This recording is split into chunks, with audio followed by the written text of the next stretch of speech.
I've had this now for 7 months, and I'm going to tell you what I really think about it.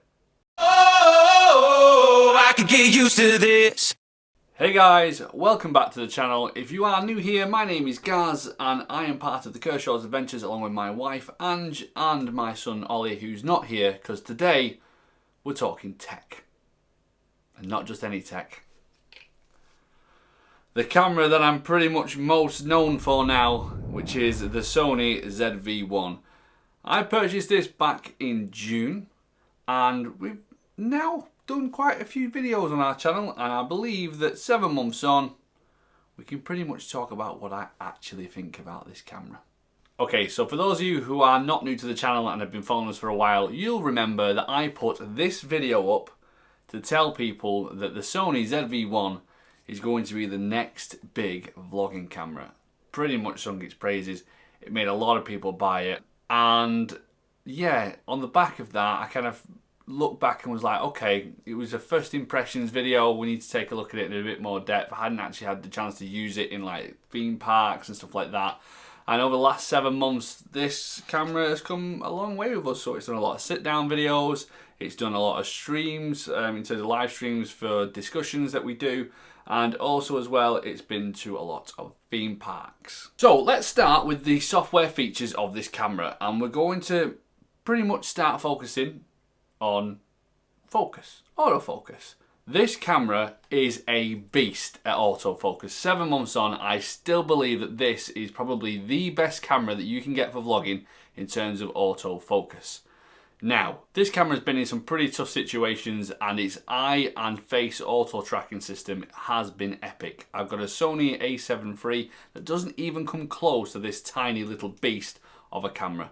So the autofocus is amazing, as long as you have it in the right setting. Back in the video that I mentioned earlier on in the year, I mentioned about a feature on this camera which is product showcase. What that basically does is it takes the focus for the thing that's closest to the camera. So you can pretty much show stuff like you would do on haul videos and it'll focus on that. Now, you've got to remember to turn that setting off, because if you don't turn that setting off, then it's just always going to try and focus on the thing that's closest to the camera. So actually, if you start to drift focus whilst you're recording, you might want to make sure that setting isn't turned on, because if product showcase is turned on, it will completely knacker up your autofocus. Not only that, but I've also noticed that the eye and the face detection only works up to 50 frames per second. So if you're wanting super slow motion going up to 100 frames per second, or if you're in the US going up to 120, then them features actually get turned off and it can drift focus. So you've got to keep that in mind if you're wanting to film slow motion, that actually if you have any faces that are in the scene, it might struggle to pick them up. Next up is stabilization. Now the camera has 3 different types of stabilization. The first one is just off, the second one is standard, and the third one is active. Or when you're out and about, it's off, off and on. The standard stabilization on this camera I don't believe is good enough for when you're walking about, because you do get a very shaky footage compared to what you'd want when you're walking. However, standard is fantastic when you're just kind of sat down, not moving, and you're wanting that wider frame, because when you punch in onto the active stabilization, it does kind of punch in on your shot. So you don't get as much on the outside as what you would do if you was in standard. Sometimes you want that, especially with a family vlogging channel like ours, because you want to make sure you can fit everyone in and get something on the outside.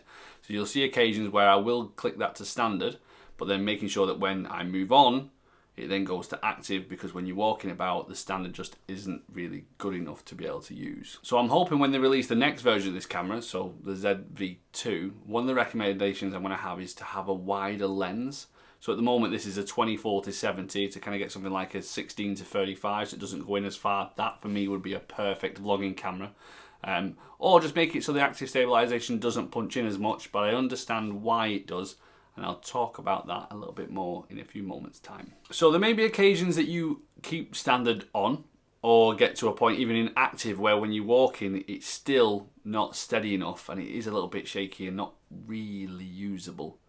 But this camera has a gyroscope and Saviour software, which is called Catalyst Browse.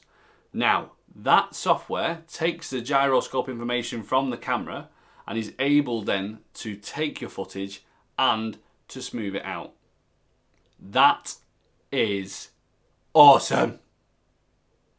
That software saved my backside so much over the past few months, and I need to kind of show you what I'm talking about. So I'm going to quickly jump on and explain what Catalyst Browse does. So we're on the computer now, and I'm going to quickly show you Catalyst Browse. So when the software loads up, on the left hand side is where you select where the clip is. I've just quickly put it on the desktop now, just for convenience. And you can tell it's from the ZV-1 because if there's gyroscope information, you will see that little button on the top right hand side. That basically just says that it has the gyroscope data in there and you're ready to use it. So this is the clip without the stabilization on there. So as you can see, it's a little bit jumpy. It's a little bit shaky anyway, just because it doesn't play very well on the computer that I've got. But it kind of gives you an idea in terms of how shaky the footage is. When you're ready to stabilize it, bottom left hand side is a button that says stabilize. You click that and then the computer does the work to try and stabilize it itself, basically putting itself in automatic. And as you can see, it's punched in really far. You never really want to use the auto feature, if I'm honest. What you want to do, top right hand side here, you will see that it says manual. So if you click that, you're looking at roughly between 80 to 90%, just so you don't go too far punched in. Depending on how shaky it is, keep that in mind, but I'm going to quickly put that around about 85, and you can see the difference now just by clicking play. So as you can see, it's nowhere near as jumpy as the original footage. You might see in the background that there's a little bit of blur that happens every now and again, and that's just because it's in a low frame rate. So as you are moving, the camera is creating motion blur. But if you don't want that, just quickly pump up your shutter speed, and that won't happen. Especially if you're shooting in automatic, the chances are you won't be in as low frame rate as I shoot in anyway. But yeah, that's just the footage. As soon as you're ready and you're happy with it, like I am there, top right hand side, click on share, down to export, and then you can replace the footage, but I don't, just keep it existing so you have both of them. That'll then export it, then you drop that into your editing software and away you go. It's that straightforward. Now the stabilization that you get from Catalyst Browse compared to what you get on Warp Stabilizer is just night and day. Anyone who's close to me, who knows how I like to edit, knows that Warp Stabilizer is the devil. It is awful. You kind of get a little bit of a motion sickness feeling and the edges all start to go a bit crazy. It's just not nice. You have to use it in a pinch if you need to, but if there's a choice between using the stabilization on the Catalyst Browse software and using Warp Stabilizer, there isn't any competition. You are 100% going to want to use that. And that, for me, to have that gyroscope in this camera, just, again, gives it a little bit of a one-up compared to other cameras. Like, if you have to stabilize, you've got that data in the camera and in the footage to be able to use, and definitely going to be able to use it. The next issue I have in terms of software for this is the time it takes from turning the camera on to being able to record. So, let me just kind of give you an idea on that. So I'm going to open it up, record, 1, 2, 3, 4 seconds.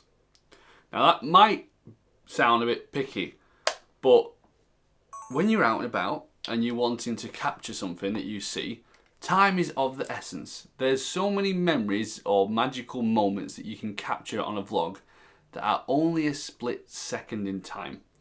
So the quicker it takes for me to be able to turn this camera on and to record is the better. So for 4 seconds, I just think it's a delay. And the amount of times that we do it and we press record and we're waiting and you think, oh, maybe it didn't work, and you press it again and it'll record and it'll stop recording. It's just a bit of a pain.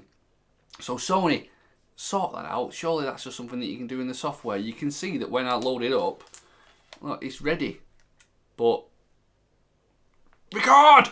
Now, the next issue that I've come across isn't something that I see personally, because I like to shoot manually on this camera. But I know that a lot of people that like to watch these videos are pretty much a stick it in automatic, press record, and away I go. And one thing that annoys me about this camera is that when you're in low light, it allows your camera to drop below the frame rate that it's shooting at. Now, I don't want to get too complicated because it can get a little bit crazy, but usually it's 25 frames per second, so 25 pictures it takes within every second to make up your video clip. And Sony allows it to go underneath that, so it means that your footage gets choppy. I'll show you what I mean by it so you can kind of get an idea. And as you can tell, that's just not nice looking footage. I'd rather my footage be a little bit darker than have it just jumpy and a little bit whirly and just not look good. So it's dead simple. It's just a setting that's in the camera. I don't know why this is automatically switched off, but you need to switch it on by doing this in the settings. Another software bug that really just grinds my gears is when I have this camera in movie mode, I cannot take a picture. At what point did someone think that that was a good idea? If I want to take a picture, I've then got to click on my mode, I've then got to go to a photo mode, and then I can then start to take pictures. But that, again, as I mentioned before, a split second in time is what you need to be able to take a picture. If there's a moment that I want to be able to take, I can then click the button and take the picture. I can do it whilst it's recording, but I can't take a picture when it's not recording. Sony, why? Why would you do that? It's not even the same button. There's a record button and then there is a picture button. Just make it so it works. Another setting that I dislike on this camera is the orientation of the screen. I love the fact that it sticks out the side. I know a lot of people get a little bit worried about that because the eye shifting and stuff like that, but I've got used to that by now, that's not a problem. But what annoys me is when I have this set slightly, so you can probably see it, well, I'm hoping you can see it, it's the right way around, and as soon as you tilt it, it goes the other way round. It goes upside down. Why? Like, I can understand when it gets to here, it go in the opposite orientation, but not there. Because there's times where if you don't slightly click it, like, it just, there, like, why? There'll be times where I'm like looking at it and it's just slightly lower and I want to be able to see it, and it's just upside down. So it's just a little bit of an annoyance. Again, these are only small things because the camera's so good. I just changed them little things for a Sony. There's little software updates. Just change it so you can move it ever so slightly. So we've talked about my issues with the software on this camera. Now I'm just going to quickly go over the problems that I've identified with the hardware on this camera. The first one, I mentioned pretty much straight away in the first video that I filmed that I do not like where the tripod mount is on this camera. Hence the reason why I have this SmallRig setup that's on this camera. I'll leave a link to the SmallRig in the description below. It is an affiliate link. If you do click it and you do purchase it, I do get a little bit of a kickback on that. You should know that by now because I pretty much do it all the time. However, the good thing about this is, I'll just quickly take this off so you can see. So the door will now open whilst I have a tripod mount on here. I'll show you a quick clip beforehand in terms of what happens there. That's usually where the tripod mount sits. And when you try and open it with the tripod on, you can't do it. Whereas with the setup that I have, let me just put the tripod back on. If I need to be able to get access to it, I can just quickly do that and I'm able to get in there, no problems whatsoever. It's even better if you don't have the plate set up like I have. So I always have an Arca Swiss mounting plate on the bottom of all my cameras just so I can kind of connect it to a tripod really quickly. I can put it onto a gimbal if I need to, or I also have a capture plate that I can just quickly stick onto my bag so I can just carry it around without having to worry about it. So I always have one of these on the bottom, but a lot of people don't, and they just basically connect straight to one of these.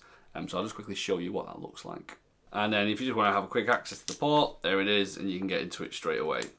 So that's pretty easy. And the good thing as well is you can pretty much, well, you can see all the options that are available. You can kind of put your tripod anywhere. And if you're one of these Instagrammers that like to keep everything portrait, you can also do that with this as well. So you've just got it out ready to be able to use.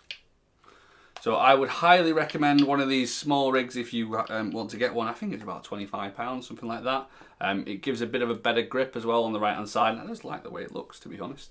It does add a little bit of weight. You got to keep in mind that if you have like a case to be able to put your camera in, it might be too big because you've added it on. It isn't something that you need to do. I just don't want to have to keep unscrewing this every 5 minutes that I want to kind of change it. I need to change a memory card, I need to change a battery. It's pretty much just already set up and I can just click and take it out. So yeah, that's one way of getting around the issue of having the tripod mount in a stupid place. Last hardware problem that I have with this camera is the speaker. The speaker on this camera is pretty much just useless.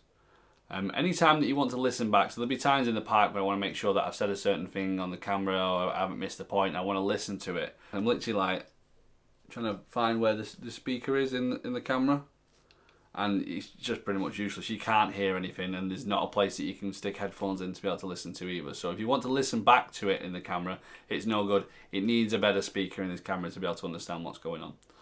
And for those of you who don't know, I broke my wind muff. I accidentally, well, the wind muff saved the camera's life. It fell off and destroyed it. And can you find a replacement wind muff? Oh my God, trying to find one in the UK is almost impossible. It's taken about 3 weeks. I've had the wrong thing ordered, but I finally ordered a replacement wind muff, which should be here shortly. So yeah, be very careful with your wind muff, guys, because if you break it, it's going to be a nightmare to be able to replace it. It costs 40 quid as well, 40 quid. So I've moaned on for the last 10 minutes about what the problems are with this camera. Do I dislike this camera? No. Do I think this camera isn't good?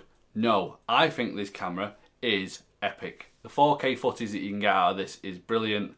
The slow-mo, as long as it's only 100 frames per second, is great. The high frame rate, it kind of breaks up the footage, so it's not that great in terms of that. But again, I don't really use it that much. As I mentioned at the beginning of this video, I have used it in the parks. It's been fantastic. I've used it on live streams, which is fantastic because you can have it as a webcam, which is just flawless. It's absolutely brilliant. And I've also used it for sit-down vlogs like this, and again the quality is a little bit worse than the A7 III at the moment, but it's like 3-4 times less expensive than the camera that I'm using at the minute. So it's amazing. I wouldn't change it for the world until they bring out a better lens for this camera and goes a little bit wider, but until then I will be sticking with it. I highly recommend it to anyone, but now you know there's flaws in this camera and I'm not blinded by them, and I've told you all about them. Do I think you should buy this camera? If you're looking for a compact camera, yes, I do think this is the best camera for it, but just keep in mind it's not perfect. There are issues with the camera, and I just wanted to let you know them. That is it, guys, for this video.